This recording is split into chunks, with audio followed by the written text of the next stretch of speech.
What's up, guys? Welcome to ZCT Zygrene Car Talk, episode number 9. We're here with my good buddy Terence. We go way back, actually. I've known this guy since we were 10 years old or something. Dude, I think before that. Yeah, our before parents that. were friends. Yeah, in Our moms were Houston. But somehow we both ended up out here. But anyways, Yep. Today he's going to be our special guest. We're going to talk about drifting because this guy is a drifter. Yeah, and so Fenton, why don't you introduce the topic? And we do this for all of the guests that are on our show, and it's basically we do a draw my car, just to spring this on you, so you can use it. This whiteboard here, just draw a car that's of a significance to you. It could be any car, Any car that you've owned. car that you've owned. And then while you're doing that, Fenton will introduce the topic. It doesn't have to be. It doesn't great. have to It be can just- beautiful. Trust me. yeah. Okay. Just We've had people on 2D here. is fine. All right. We've had people on here who have not been very successful. Not been very good with this. Yeah. Yeah. So why don't you cue into the first topic? Yeah, so we have a few different topics today that we want to deep dive into, but obviously it's going to theme around the whole idea of drifting. So obviously I've never drifted. I've never gotten into drifting. Same, I like, sliding my car on an autocross, but that's the extent of how I know how to drift. I don't follow drifting. I'm all like grip driving, right? Track days. Right. But he is the exact opposite. So Terence has only done drifting. He's never done a full-on grip track day, but he's really, really good at drifting, and he has a lot of experience in that area. So the first topic we're going to talk about is, as a beginner, if you want to get into drifting, but you don't know where to start, how do you get started? First of all, what kind of car do you need to buy? Let's say on as low budget as possible. Right. And what are the absolute bare minimum mods you can do to your car to make it able to hold up to a drift day? Right. And so not only the car aspect of what you need, the essentials, the bare essentials, but then where to go. Where to go? What is there organizations to go to?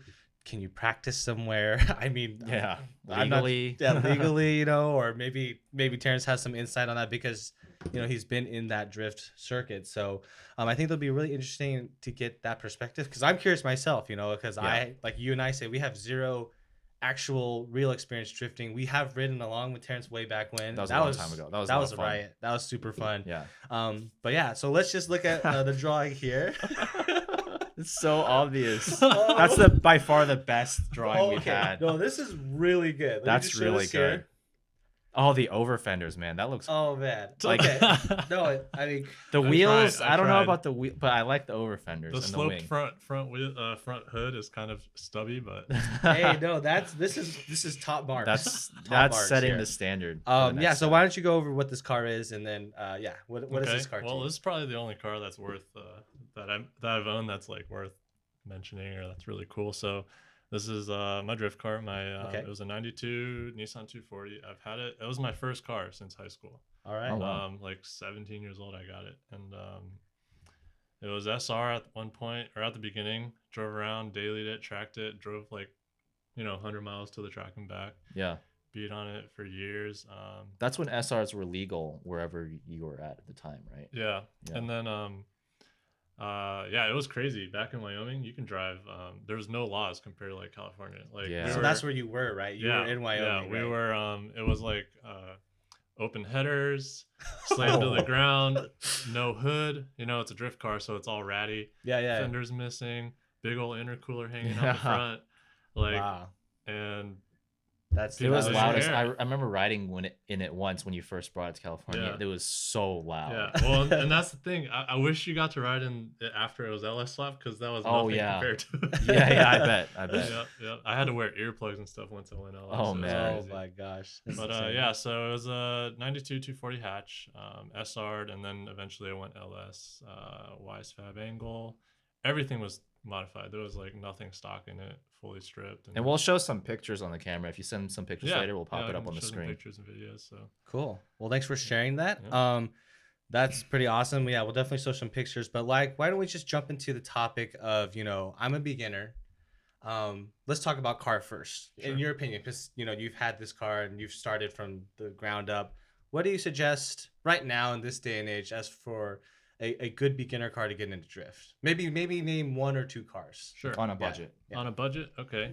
So on a budget, I'll give you three. Okay, sure. All right. Sure. The most common ones I see, 3 or 4. Sorry, it's just No, like yeah. to give people options, right? Mhm. So obviously the Nissan 240, everybody knows that. Even if you don't drift, you know that's like Yeah. a good starter platform. But the problem with that is they're low on power, and they're starting to get a little more expensive now because everyone wants them to drift. And even when Yeah. you're paying an arm and a leg for one, they're kind of beat up.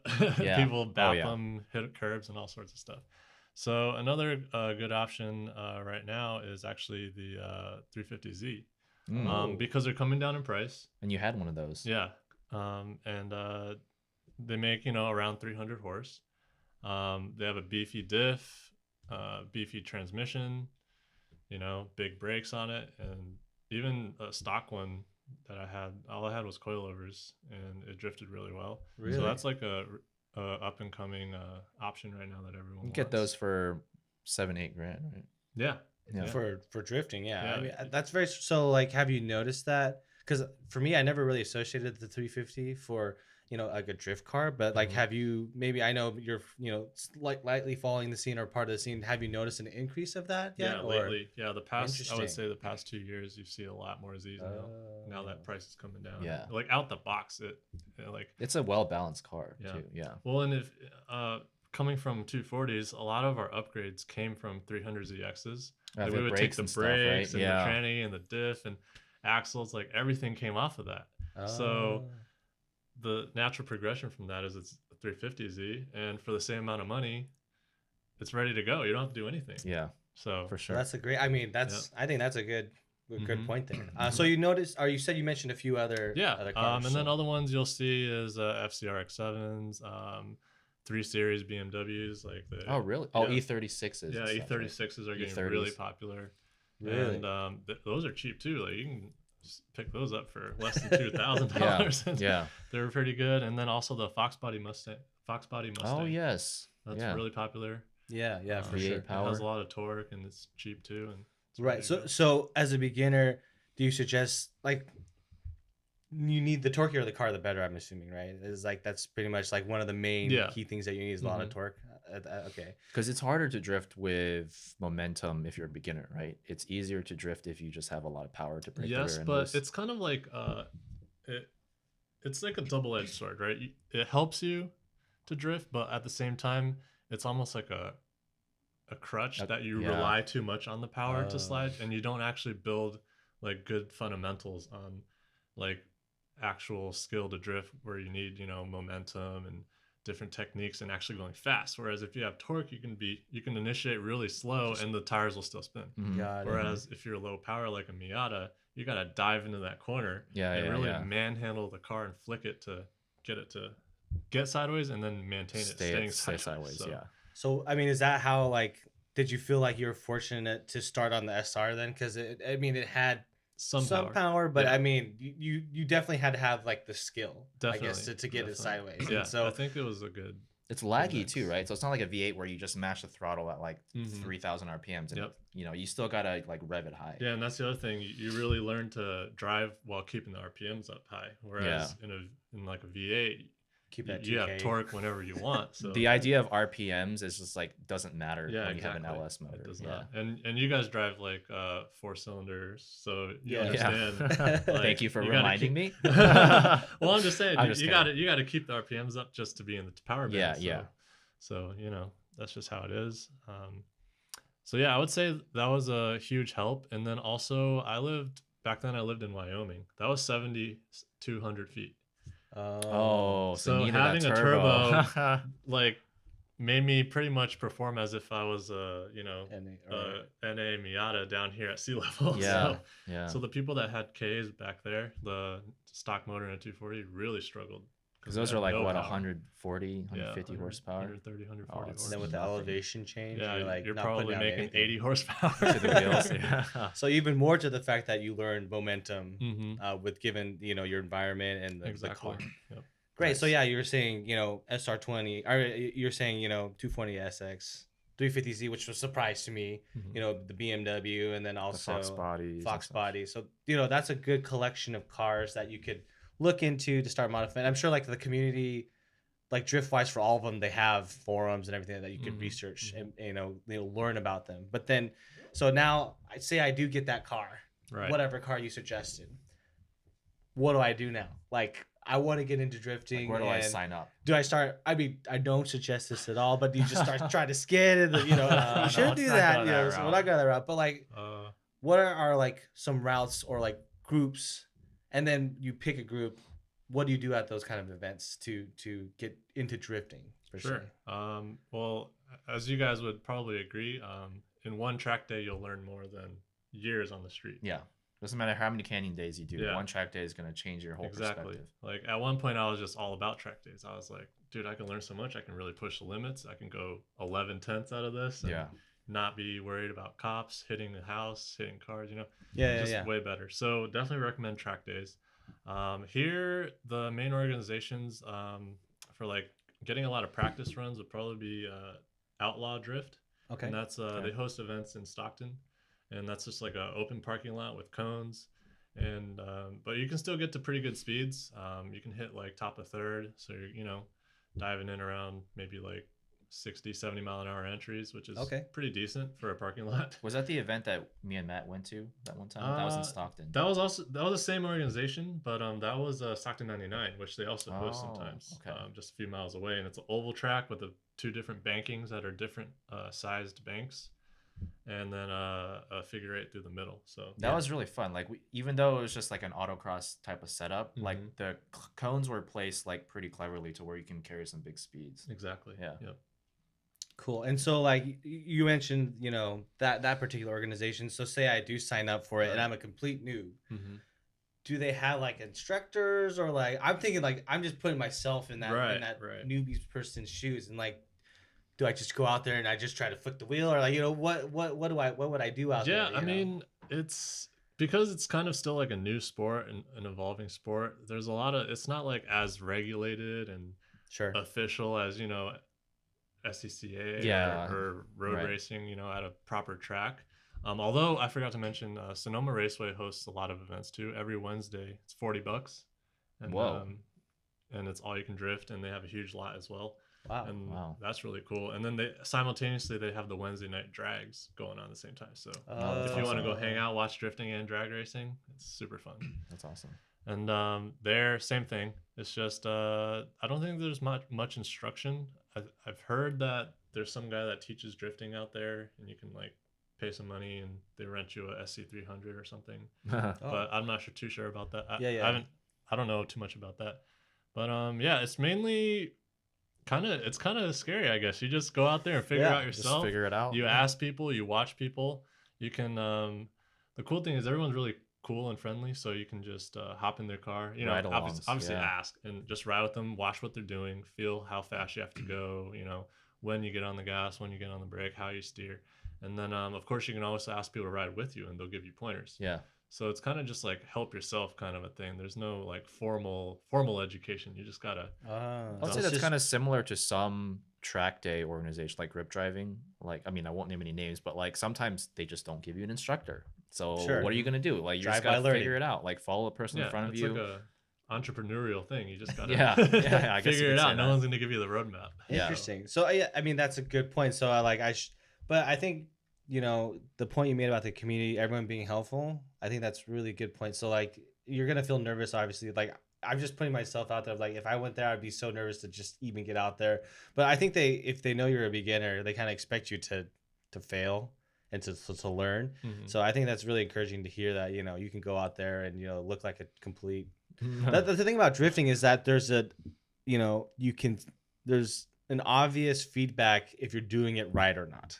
Whereas a track, you're just going around the track, and if you're successful, sure, whatever. You just don't go off track. Yeah, you just don't go off track. But drifting, doing a drift itself, that's the feedback indicator, and that's kind of, I guess really nerve-wracking because like you're gonna not be able to do it in the very beginning. So but to hear about an encouraging community, I think that's really cool. So I guess moving along, I think now that you talked about the events and then you talked about what cars. What about from a basic need? For car wise, is there anything what's the bare minimum mods you need, basically? So basic setups, so obviously rear wheel drive is a requirement. Unless you want to go reverse, right? Your Fiesta ST, that works too. Rear wheel drive, manual, not required but highly recommended. It's not like Yeah. track where you can, not have manual, Yeah, but yeah. you said for drifting, you definitely should have Yeah, a so gearbox. clutch. So for those that don't know, you want to be able to clutch kick. Yeah. Whether it's to initiate the drift or to halfway through the drift, like adjust angle or keep your RPMs up in a lower horsepower car. And then also for when you rip the e-brake, if you're an automatic, you can't really cut power while you rip the e-brake, and Yeah. it's just fighting the powertrain. So when you clutch in, when you e-brake, you got to clutch in and pull the e-brake at the same time so that it actually locks up the wheels. So for those three reasons, so I would say definitely a manual transmission. What else? Like anything modifications? Yeah, like maintenance wise or Sure. mods, like something maybe for beginners first, and then we can get like more advanced. But like bare bones, then I would say at least some sort of differential. You don't want an open differential. A really cheap option a lot of guys go with is welding the diff. It's like $50. Pay some random guy, weld it up. Well, it kind of makes your car harder to street, but it'll be driftable, right? That's what yeah, it'll chew up tires a little more, but Yeah. you know what? Growing up in Wyoming, I drove through blizzards in my 240 with the welded diff, and I was passing Tahoes on the freeway. All right. So I don't know.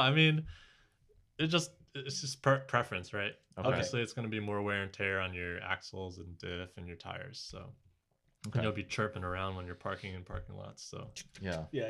What about angle kits? Do you need one to get? You don't need one to get started. no, right? you definitely not. Definitely not. If anything, you should learn to drift without one. Without one. Because like again, it's kind of like it helps you once you know what you're doing, but if you rely on it to start out to prevent yourself from spinning out all the time, then you're kind of using it as a crutch. Yeah.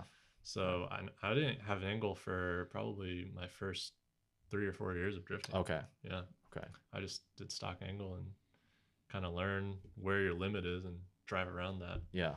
But it's definitely fun once you have the experience and more power. It's just I bet throw it in whole bigger backwards. angles. Yeah. Also, I imagine because in drifting you're pretty much full throttle most of the time, and like you're keeping the RPMs pretty high. Exactly. You probably got to change your oil like a lot. Yeah. Oil is definitely really important, but another factor that is really important is cooling, because like you said, we're at high RPM all the time, and we're not going as fast. Like the car's not moving as fast to justify the RPMs, right? So your wheel speed and your engine speed can say 100 miles an hour in third gear, but your car's only going 60. Yeah. And on top of that, you're going sideways. So the amount of airflow hitting your radiator is even less. Oh, that's a good point. You're not hitting it straight on. So cooling is extremely crucial in drifting. Everybody does like oil coolers and super big fans. Take that front bumper off. Yeah, it's just even take the hood off if you need to. Yeah. And that's something that most people wouldn't know too much about until you're there and you're over here, like, because most cars, when you're cruising at speed, you're going forwards, and in track racing, you're not hanging out at red line the whole time, right? You're pulling through gears, and you drop back down, and you're actually going at higher speeds to get that airflow. So we're just hanging out at 6,000-7,000 the whole time, and we're sideways, so you're not even cooling the car. See, I never really thought about that. That's a good point. Yeah. Okay, so yeah, you're saying like cooling, like in terms of, so you said like radiator and then bigger fans and then oil cooler, but then you said you got to have a manual transmission and then diff, some sort of diff. So those three things, and those are pretty crucial. Then you're saying like, hey, if you're thinking about going there, consider that at the minimum. And then of course coilovers. Because with stock suspension, it's kind of unpredictable when you're transitioning, shifting the weight. If it preloads too much and then it bounces over, so that's coilovers will definitely make it more predictable as well. Yeah. So I feel like that's almost a higher barrier than in terms of getting like grip autocross. Not maybe grip driving on a track, but for autocross, all you really need to do, and we've talked about this in the previous episodes, is that you just need brake fluid, fresh brake fluid, and make sure you don't cook your brake fluid. But then for I guess beginner drifting, you don't want to go out there with an auto or not the correct diff and then all those other things, or else you're not going to have a good experience. So just comparing and contrasting. It's a more niche thing. Like you have to have rear wheel drive. You have to have a some kind of locking diff. Like you can't just go out there with a Civic and expect to drift. Like it's just not gonna happen. But you can set good lap times with a Civic. It's like, so it's like kind of you have to like hone down on like what you really need to do to your car. Definitely. Cool. I think one last thing that we'll touch on, and then we can go ahead and end this particular podcast, is that now that you're a beginner, you got some basics down. What is that maybe one or two first upgrades that you did to that were like maybe the most worth it for you to increase or improve your drifting, I guess you can say? Like, what are the one or two things that, okay, now I'm really good to go? What's that first thing you jump for in terms of upgrades? So assuming you covered all those other upgrades I talked about, I would say a seat actually is really important. Because you're getting flung back and forth so much. It's a lot of lateral G's that most people aren't used to. And then trying to handle your car, handle the, your footwork, your steering wheel, the handbrake if you have one. It's just a lot to like try to finesse while your body's getting pulled in different directions. For sure. So a bucket seat and harness. Basically. Yeah, bucket seat and harness for sure. Angle kit. And then once you master all that, and then even with stock power, there's ways around to, mimic more power, just up the air pressure in the back, keep it spinning more. One really important thing for any beginner, good front tires. Please get good front tires. That will be the difference between you crashing and not crashing. Really? You don't want to understeer into a wall. Because when you hit the brakes, you want to stop. Oh, that too. You don't want to lock them up and keep going where you're going. You want to be able to stop, or you want to have them grippy enough to where you can just turn away from whatever object you're going towards, and the car will actually just pull away from it. Like my car had around almost 500 horsepower, and I only ran little 225s in the front, but they were 120 compound. Do you remember what kind of tire it was? Or no, it wasn't even that. It was a 200 treadwear. 200 treadwear compound, and coming in at 60 miles an hour sideways, if I just let off the gas and turned away from something, it would pull the car away. Yeah. So having really reliable tires that will do what you want it to do in the front is probably the first thing I would do. If you crash, that's game over. You're out of the game until you can fix your car. So did you just like have like good front tires that you swapped in, or you always knew you had enough on the front, or like how did you know? Like, that was one thing I kind of figured out on my own, and not through crashing, thankfully. But just I would notice, I would initiate or throw it hard, and I would turn and get a lot of understeer, and I don't know what's going on. At one point I had snow tires in the front, and that was really bad. Yeah. So after I got nice tires, I noticed that I could be fully sideways, coming towards the wall, slam on the brakes, it wouldn't lock up, it would dive the nose down, and I would never lock up on them. And so good front tires is probably the key to saving your car in most situations. Yeah, the rears, whatever. Just cheapo tires, because you're going to burn them anyways. But in the front, good tires. I mean, a few $100 for tires versus thousands of dollars because you crash your car. Yeah, it's just not worth it. Okay, fair enough. So yeah, cool. Oh, and a hydro e-brake maybe if you want.